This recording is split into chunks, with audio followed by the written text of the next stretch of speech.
This Thursday will be the 28th day of the Hebrew month of Iyar, and we will be celebrating Yom Yerushalayim, the day in which, on the third day of the Six-Day War, Israeli paratroopers stormed the old city of Jerusalem after the Hashemite kingdom of Jordan started bombing Israel without provocation during the Six-Day War, despite repeated pleas of the Israeli government for Jordan not to enter the war cycle with Egypt. And here's a fascinating thing. When the Israeli paratroopers arrived at the Western Wall, many of them broke down in tears and sobbed like little children. And here's the perplexing thing about it.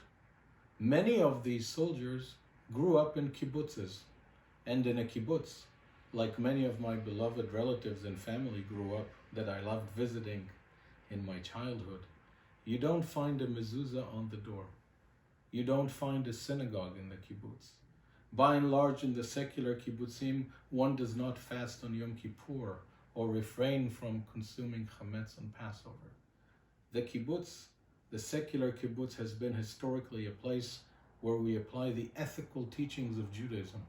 But Judaism as a religious practice was never employed to a large extent in the secular kibbutzim. And yet, when these secular kibbutz-grown soldiers arrived at the Western Wall, they sobbed and broke down in tears. Why is this?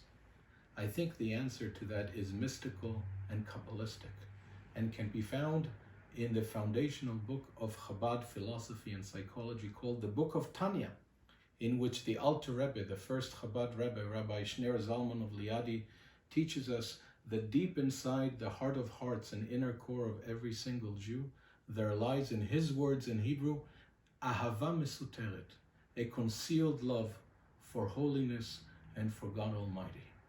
When the soldiers arrived at the Western Wall, it wasn't only their souls who beheld this wall, which exemplifies and symbolizes the timeless longings of the Jewish people to come back home to Israel and to godliness. They were there with their great-great-great-grandparents going back 2,000 years. The entire collective consciousness and subconsciousness of the Jewish people was there at that incredible time.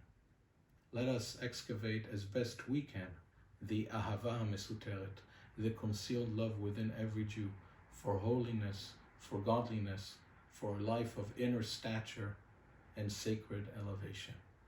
Have a blessed and healthy day.